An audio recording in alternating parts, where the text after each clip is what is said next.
율법은 하나님의 품성의 사진이다. 함축하면 하나님은 사랑이시라. 그다음 들어보시겠습니까?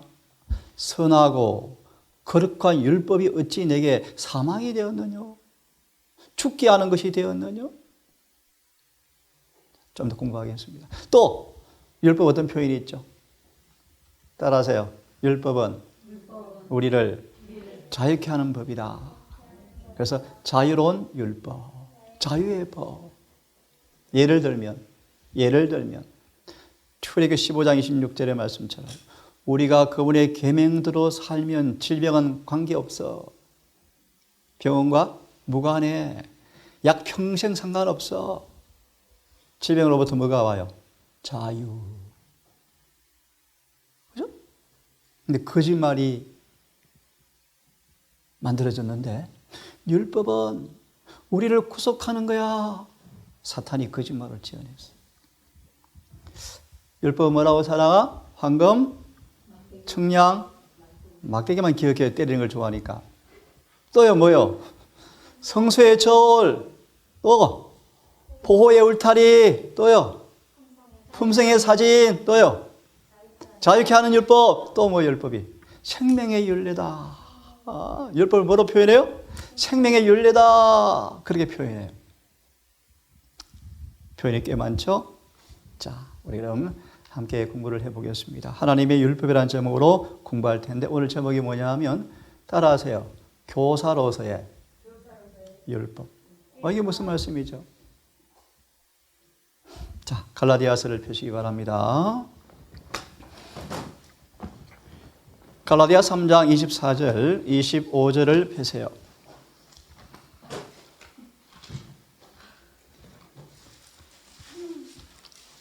갈라디아서 3장 24절, 25절, 23절부터 읽으면 좋겠어요. 제가 우리 처음 말씀을 대하는 분들이 계시니 천천히 읽으면서 설명해 드리겠습니다. 23절 제가 읽습니다. 갈라디아 3장 23절 믿음이 오기 전에 우리가 율법 아래 매인 바 되었다. 무슨 말인가 하면 예수님을 통하여서 예수님 우리의 보호자야, 우리의 구원자야, 우리의 메시아야, 은혜의 샘물이야, 구원의 창고야. 예수님을 정말 알고 깨닫고 경험하니까 그분을 믿게 되었어요. 그분을 믿게 되어지니까 우리가 어떻게 되어지는가? 믿는 자에게 오늘 상경제가 예레미야 32장 인용해 주었죠. 하나님께는 어려운 것이 있다 없다? 없다. 그 예수를 믿으니까 전에 우리가 법 아래 매였어요. 율법이 좋긴 좋은데 왜 안 되지? 무겁지. 왜 안 되지 율법이? 요한복음 13장 34절 예수께서 우리를 사랑하시는 것처럼 사랑한다는 것은 언제 어디서나 친절하고 아주 못마땅한 짓을 하지만 그럴지라도 뭐하고? 친절하고. 그죠? 언제나 유쾌하고 원수가 목이 말라 죽겠는데 잘됐다 꽃이다. 그러지 않고 물 마셔요. 목마르죠. 우리가 믿음이 오기 전에는 예수께서 내 안에 계시기 전에는 맞아 사랑을 그러는데 왜 안 되지? 왜 안 돼? 왜 짜증이 자꾸 나지? 율법 아래 매였어요. 종이 되었어요. 종이. 그런데 언제까지 밑에 있는가? 믿음이 오기 전까지만 갇혀 있었다. 24절 이같이 율법이 우리를 그리스도에게로 인도하는 몽학선생이 되어서 율법 보니까 자꾸 찔려 마음이. 너 간병, 간이 아파 간이. 눈이 한쪽이 시력이 안 좋아. 신장이 죽어가고 있네. 욕심이 들어있네. 맨날 찔러. 근데 예수 오기 전까지는 난 죽었다. 왜 안 돼? 그냥 자살하기도 해. 유다처럼. 근데 예수가 오니까 율법이 봐라. 저 의사 있잖아. 의사.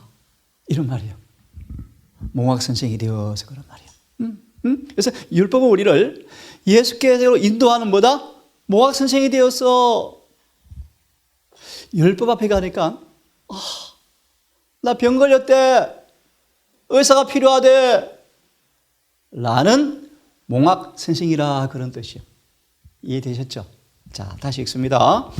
율법이 우리를 그리스도에게로 인도하는 몽학 선생이 되어서 우리로 하여금 믿음으로 말미암아 의롭다함을 얻게 하려 함이라. 이게 무슨 말인가? 앞에 문맥으로 설명을 드리면 율법 아래 매이지 않고 율법과 친구로 만들어줄게. 믿음으로 말미암아 의롭다. 무슨 말인가를 잘 들으세요. 믿음으로 말미암아 율법과 조화시켜 주었다 그런 말이에요. 율법과 일치되었다 그런 말이에요. 율법과 친구가 되었다 그런 말씀이 믿음으로 말미암아 의롭다함을 얻게 되었다 그런 말이에요. 오늘날 수많은 개신교에서는 이 구절을 더럽히고 있어. 믿음으로 말미암아 의롭다함은 무슨 말인가?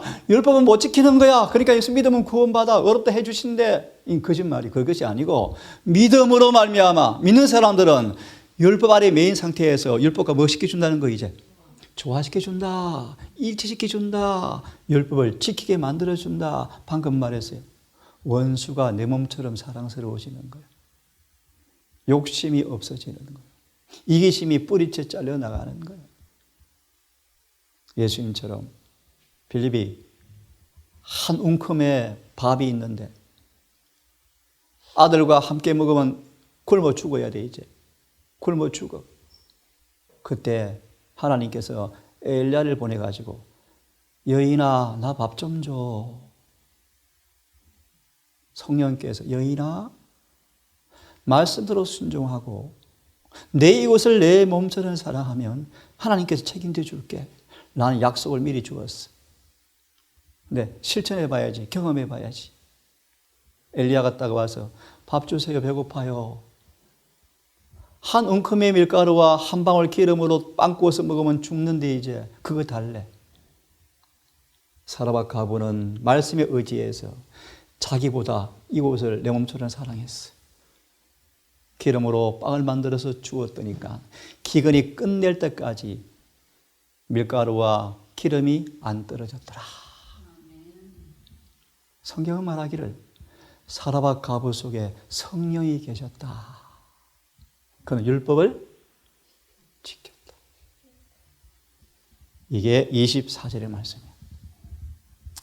믿음에 오기 전까지는 율법 아래 매여서 몽학 선생이었는데 예수께서 오시니까 우리 의롭게 만드니까 율법과 뭐 되었어? 아 너무 좋아요. 이렇게 하니까 너무 좋아요. 그죠? 25절 믿음이 온 후로는 우리가 몽학 선생 아래 있지 아니하는도다. 여기 나온 말씀이 오늘 교사로서의 율법이라는 제목이에요. 자 그러면 우리 함께 공부를 좀 해볼 거예요. 출애굽기 19장을 빨리 펴세요. 출애굽기 19장 폈으면 3절과 6절까지를 함께 읽습니다. 출애굽기 19장 폈습니까? 3절부터 6절 함께 읽습니다. 시작. 모세가 하나님 앞에 올라가니 여호와께서 산에서 그를 불러 가라사대 너는 이같이 야곱 족속에게 이스라엘 자손에게 예, 녹음이 되니까 제가 좀 읽습니다. 할 수 없겠네요. 나의 애굽 사람에게 이것도 놀라운 말씀이에요. 애굽을 뭐로 표현하죠? 나의 애굽 사람. 또 다른 성경은요. 애굽도 내 백성이라. 예, 온 세상이 주님의 백성이에요. 백성. 다 잃어버렸죠. 그들이 곁길로 가서 마귀한테 팔아넘겼죠. 자신들. 여하튼 오늘 본문의 본 뜻은 아니지만요. 의미심장한 말씀이요. 나의 애굽 사람에게 어떻게 행하였습니까? 애굽 사람도 주님의 백성이요? 주님의 백성이요. 그래서 예수님은 악인이 죽는 것을 기뻐하지 아니하고 슬퍼하신대. 창조주께서는 말 못하는 짐승의 고통도 바라보고 슬퍼하신대. 자, 제가 읽을까요? 어떻게 행하였음과 네가 어떻게 독수리 날개로 너희를 업어서 내게로 인도하였음을 너희가 보았느니라. 이야, 기가 막힌 얘기예요. 독수리가 마치 새끼를 날개에 업어서 오는 것처럼 내가 너희를 뭐 했다? 애굽에서 건져냈다. 5절 세계가 다 내게 속하였나니 세계가 다 내게 속하였나니 너희가 내 말을 잘 듣고 개혁성의 표현이 재미있어요. 어떻게 듣고? 잘 들으라. 잘 듣고 또 따라하세요. 내 언약을 지키면 네 뭐야 사랑아? 조건. 언약은 쌍방 뭐가 있어요? 조건이 있죠. 너희가 내 말을 잘 듣고 내 언약을 잘 지키면 따라하세요. 열국 중에서 내 소유가 되겠고. 그래서 건너뛰어서 오늘 뭐 우리 처음 있는 분을 공부를 좀 자세히 해드리는데요. 그래서요. 이마에 사랑아 이마에 하나님께서 뭘 쳐? 이건 내 거야! 라고 도장쳐. 왜 쳐? 내 소유. 왜 소유가 되었어? 그들이 뭘 하고 있어요? 내 말을 잘 듣고 있잖아요. 다시 말하면 들으십시오. 필리핀 잘 들어? 하나님의 계명을 지키는 자들에게만 이마에 인을 쳐. 왜? 내 소유가 되었으니까. 믿음으로 말미암아 의롭게 되어서 예복을 입고 있네. 옷을 입고 있네. 자, 더 읽습니다. 너희가 내게 대하여 이 조건이에요, 조건. 제사장 나라가 되며 제사장 나라가 어떻게 돼요? 내 언약을 잘 지키고. 그래서 이런 말씀이 있어. 들어보세요. 가야바는 신학대학원을 나와서 박사학위를 받아서 총회에서 안수받아서 대제사장 되었다. 나도 안다. 하지만 예수님은 한 번도 그를 제사장으로 인정한 적이 한 번도 없대. 한 번도 없대요. 제사장의 조건이 있어요. 앞에 구절 보세요. 내 말을 잘 듣고 내 언약을 지키면 내 소유가 되겠고 그들은 내 제사장이 되어서 또 거룩한 백성이 되어서 이렇게 말씀하셨어요. 맞죠? 자, 이 말씀 왜 폈는가? 중요한 말씀 드릴까요? 원래 하나님 율법을 이야기하는 거예요, 지금. 그렇게 말씀하시면서 7절부터 제가 읽습니다. 8절을 봅니다. 백성이 일제히 대답하되 이제 우리가 말 잘 들을게요. 계명대로 살게요. 라고 대답하더라. 9절 여호와께서 모세에게 이르시되 좀 이따 한번 볼 거예요. 창조주 두 분이 아버지 하나님과 아들 예수님이 함께 내려오셨어요. 그래서 예수님은 그렇게 말을 해요. 인류의 역사 가운데 계시 가운데 가장 놀라운 사건이 하나가 있다. 그것은 시내산에 아버지와 아들이 같이 내려오셨다. 내려오셔서 뭘 선포하셨어요? 십계명을 선포하셨는데 모세가 기절초봉해 버렸대. 저를 보세요. 왜요? 이 땅에 한 세력이 올라와서 십계명 폐했다라는 소리를 하는 것을 모세가 계시로 보고 기절초봉해 버렸대. 도대체 저런 일이 왜 생기지? 더 놀라운 사실은 모세를 통해서 인도안 받았던 이스라엘 백성들이 예수를 죽이는 걸 모세가 계시로 보고 울었대. 자, 돌아와서 아버지와 아들 예수님께서 세상에 시내산에 내려오셨어요. 중요한 말씀이요. 아버지와 아들이 오셔서 뭐 하셨는가? 10절 보세요. 너무 중요한 말씀 드리는 거예요. 지금 단순하지만 너희는 목욕을 깨끗이 해라. 옷을 깨끗이 빨아라. 뭘 의미하는지 아시겠죠? 응? 성결케 하고 옷을 깨끗이 빨고 11절 3일을 기다리라. 3일 이후에 여호와께서 너희 가운데 오신다. 저를 보세요. 뭐하러 오셔요? 십계명을 선포하러 오셔요. 12절, 13절. 그런데 너희는 산에 발 들여놓으면 안 돼. 다 죽어. 울타리를 쳐서 산에 접근하면 안 돼. 이상한 얘기죠. 14절. 백성들이 성결케 하고 옷을 빨고 3일을 기다리며 여인을 가까이 하지 말라 하시더라. 드디어 16절. 제3일에 우레와 번개와 빽빽한 구름이 산 위에 있고 나팔 소리가 점점 심히 크게 들려오니 온 백성들이 두려워 다 떨더라. 오늘날 이런 경험을 백성들이 하도록 도와주는 기별자가 필요하대요.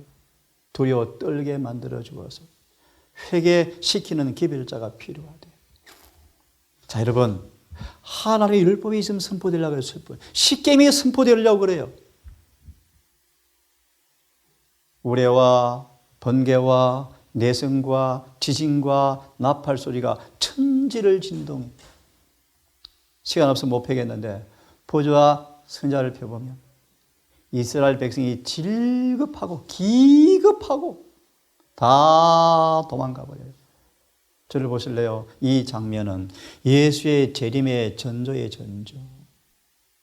주님의 재림하는 그날, 어려운 얘기인데 잘 들어보세요. 지금 읽는 19장은 하나님의 율법이 선포되는 광경이에요. 선포되는 광경. 어려운 말로 의가 무엇인가를 교사가 가르쳐 주는 거예요. 재림은 선포가 아니고요. 집행돼요. 집행. 다시 말하면 이 19장은 은혜의 기회지만 재림 때는 은혜가 없어요. 의롭지 못한 사람은 다 불에 타서 죽어요. 율법이 선한 법이 내게 사망이 되어 맞아요. 사망이 되어질 때가 와요. 그래서 율법은 사망의 직분을 가지고 있어. 순종하는 사람들 앞에는 영생을 보장해요. 불순종하는 사람 앞에는 사망을 선고해요. 쉽게 예를 들어서 술 먹으면 술 먹은 입으로 기도 주님께서 안 들어주신대. 술 먹어도 기분만 좋은데 어때? 두고 봐요. 결과는 반드시 몸은 아프게 돼 있어. 그 말이에요. 율법을 불순종하면 사망이 와. 결과가 와요. 자, 좀 더 읽습니다. 17절을 참 놀라운 말씀이에요. 모세가 하나님을 맞으려고 백성을 거느리고 진에서 나오매 그들이 산 기슭에 설더니. 그들 강조해요. 하나님의 율법이 뭐 하는 거예요 지금? 선포되려고 해. 선포되려고. 무대가 지금 만들어지는 무대가 어떤 무대요? 간단히 말합니다. 온 백성이 깊이 반성하고 자문해보고 회개하고 겸비하게 정말 죄를 깨닫고 여호와의 필요성을 느끼고 하나님을 구체적으로 믿게 하려고 하나님께서 엄중한 모습으로 장엄한 모습으로 율법을 선포하는 모습이에요. 그래서 이런 말씀이었어요. 예배는 진지하고 엄숙해야 된다. 다시 말합니다. 예배는 경건해야 돼. 경건해야 돼. 자, 18절. 시내산의 연기가 자욱하니 여호와께서 불 가운데서 거기 강림하십니다. 네? 그 연기가 옹기점 연기같이 떠오르고 온 산이 크게 진동하며 나팔 소리가 점점 커질 때 예수의 재림 때도 나팔 소리가 난대요. 모세가 말한 즉 하나님이 음성으로 대답하시더라. 여러분 참 모세요. 모세는 여호와와 창조주와 친구처럼 대화한 유일한 사람이래. 참 모세 같은 사람이 어디 있어요. 근데 미리 얘기합니다. 이 모세도 한 번 죄를 범하자 주님께서 오케이 절대로 하지 않고 모세야 너 죄 지었어. 죽어야 돼. 자, 20절에 보시면 여호와께서 시내산의 산꼭대기에 강림하시고 거리로 모세를 부르시니 모세가 올라가매. 언제야 빌립아 사랑아? 모세는 여호와께서 임재하신 곳으로 걸어 들어갔어. 걸어 들어갔어. 예리시에 나와요. 모세는 예수를 믿음으로 의롭게 될 사람을 표상한다. 율법 교사 잘 만나가지고 병 고침 받은 사람들은 모세처럼 하나님 임재 앞으로 뭐 해요? 걸어 들어갈 수 있어. 근데 그 다음 보실래요? 그런데 너희들은 오지 마라. 다 죽을까 한다.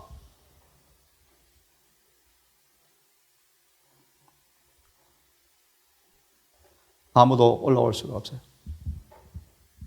모세만 들어가, 모세만. 마음에 새겨 들으십시오. 모세는 목적과 품성에 있어서 창조주와 일치되었고 죄가 없었으므로 하나님의 임재를 두려워하지 않았다.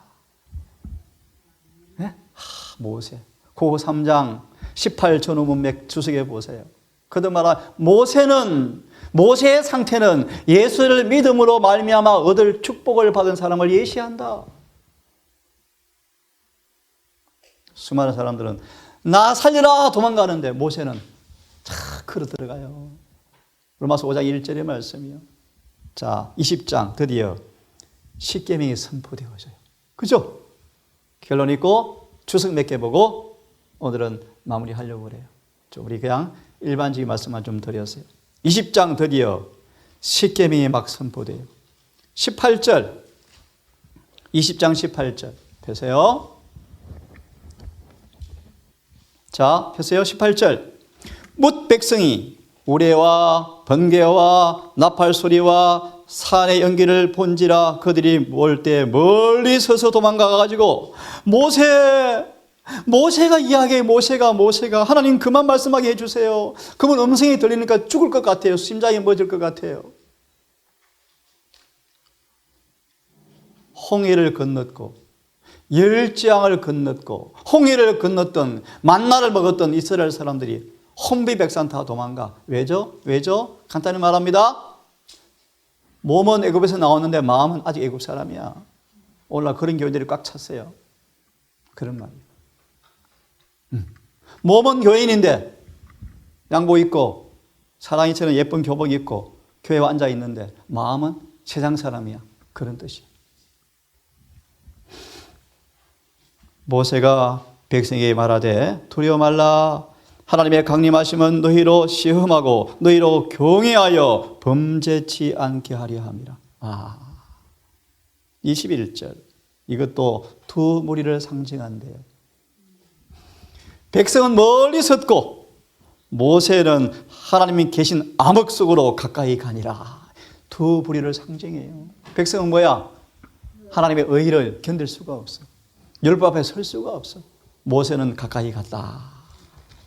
출애굽기 20장 주석을 빨리 펴보세요. 자, 우리 없는 분들 옆에 책을 같이 좀 보여주세요. 20장 1절과 17절 제가 읽을 거예요. 율법을 주실 때 아들 곁에 서 계셨던 아버지 하나님. 시내산에 십계명을 준 날 누가 같이 오셨어요? 아버지와 예수께서 같이 오셨어요. 같이. 성령은 어디 계세요? 성령은 백성들 가운데 계셨어요. 그래서 막 죄를 깨닫게 해서 죄를. 성령이 오시면 죄에 대하여, 의에 대하여, 심판에 대해서 깨닫게 한다 그랬잖아요. 성령도 계셨어요. 중요한 말씀 드릴 거예요. 왜 구름과 화염 기둥에 쌓여서 왜 아버지와 예수께서 내려오셨는가? 잘 들으세요. 제일 마지막 구절이에요. 참 여호와를 경배하는 것이 무엇인지 깨닫게 하기 위해서 율법을 선포하신 것이었다. 왜 율법을 선포하셨어요? 하나님을 진짜 참으로 경배하는 것이 무엇인가를 알게 하기 위해서. 따라하세요.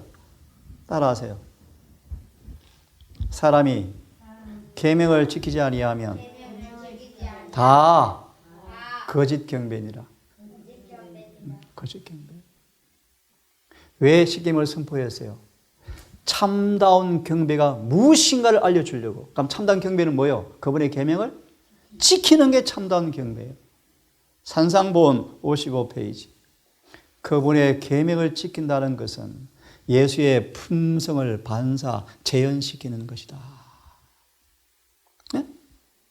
예수를 믿노라 하면서 우리의 삶 속에서 예수의 품성을 반사하지 못하고 있는 사람들은 다 헛된 경배자들이에요. 요한 2장의 말씀, 마태 21장의 말씀, 그들을 주님께서 빗자루 가져와서 환풍기로, 선풍기로 교회 밖으로 다 불려내는 게 성소정결이에요. 아담과 하와는 율법을 알고 있었다. 아담과 하와는 창조될 때부터 율법을 알고 있었고 그들의 마음에 기록되어 있었고 율법을 다 이해하였다. 그래서 보실래요? 아담이 하와를 보자마자 얼굴이 어두웠어. 하와 죄지었네. 슬펐어. 그 다음 말씀. 율법은 거룩한 존재자들에게 알맞는 것이었다. 하늘에 율법의 원본이 있는데 사람들에 맞게 재조정되어서 인간의 말로 표현되었다. 그 다음 넘어가세요. 쭉 넘어가세요. 십계명을 보호하기 위하여 주어진 교훈들이 있다. 십계명은 원기둥이에요. 원기둥을 보호하기 위해서 여러 가지 법들이 만들어졌어요. 예를 하나 들게요. 예를 하나 들게요.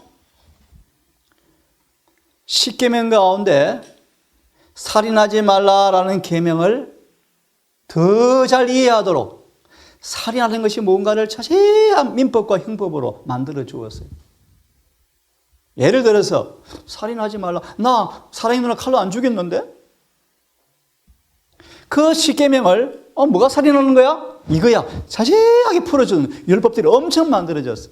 우리나라로 말하면 헌법 밑에 엄청 많은 법이 많아. 지방자치법이 뭐야? 헌법 보호해 주는 헌법. 헌법을 장항에서는 어떻게 하면 잘 백성들한테 이루어주지? 헌법, 옛날에 배웠던 헌법, 행복추구권. 모든 대한민국 국민은 행복을 추구할 권리가 있다. 행복추구권. 그래서 거리 여행하는 자유가 주어져. 집을 가질 자유가 주어져. 이게 행복추구권이에요. 행복추구권이 뭔가를 자세하게 설명한 게 지방자치법이야. 다 십계명을 보호하려고 뭘 주었다는 거야? 많은 법들을 주었다는 거야. 이해됐죠? 자, 그 다음 또 보세요. 이제 3분 남았는데 율법의 매 조항은 뭐다? 하나님의 성품이다. 율법의 매 구절이 뭐대? 하나님의 성품이다. 그런데 다니엘 7장 25절 짐승이 나타나가지고 참남된 말을 하는 이비를 한대. 그 다음 보세요. 율법은 가장 가벼운 죄도 마한다? 책망한다. 같이 읽습니다. 시작. 하나님이 그분의 율법을 주신 것은 국가와 가정과 개인들의 행동을 규제하기 위함이다. 가장 가볍고 가장 은밀한 행동일지라도 그 율법의 탄핵을 피할 수 있는 악한 사역자는 한 사람도 없다. 단 한 사람의 악한 사역자도 있을 수가 없다. 율법을 두려워해야 돼요. 또요. 알려진 거룩함. 이걸 읽을 거예요. 함께 시작. 우리가 이 율법을 순종해야 한다는 것이 우리에게 세상에 보내는 마지막 자비의 기별의 요지가 되어야 한다는 것이다. 우리가 이 요양사업을 하고 싶은데 왜 해요? 여러분, 그렇게 살아서 병이 들었어요. 이제 이렇게 사세요. 그럼 병이 나아요. 그렇게 하는 곳이 의료 선교 기관이 돼야 돼. 그래서 우리가 이렇게 사니까 몸이 좋아지는 것처럼 그분의 말씀을 따라 살면 영생 얻네요. 우리 교인들은 들으십시오. 셋째 천사의 기별을 가리키는 장소가 세니타리움 의료 선교 기관이에요. 그래서 재림을 준비시키는 거예요. 재림. 자, 우리 하나만 더 보고 마칩시다. 십계명 10가지 약속이 있죠. 함께 크게 읽습니다. 시작. 하라 혹은 하지 말라라 하시는 십계명은 10가지의 약속이다. 뭐다? 약속이다. 읽으세요. 너희가 나를 사랑하면 내 계명들을 지키라. 여기에 하나님의 율법의 총체와 본질이 들어있고 모든 아담의 아들의 딸들과 딸들의 구원의 조건들이 요약되어 있다. 오늘 제가 서론을 좀 말씀. 하나님의 율법. 오늘 제목은 교사. 몽학 선생. 자, 이만큼 하고 11시 10분까지 쉬시다가 예배를 드리십시다. 우리 기도하겠습니다. 하늘에 계신 아버지, 하나님의 율법에 대해서 오늘 함께 성경으로 증언으로 말씀을 보았습니다. 사랑의 계명, 포효의 울타리, 황금 청량 막대기, 성소의 저울, 자유의 율법, 생명의 율례, 품성의 사진.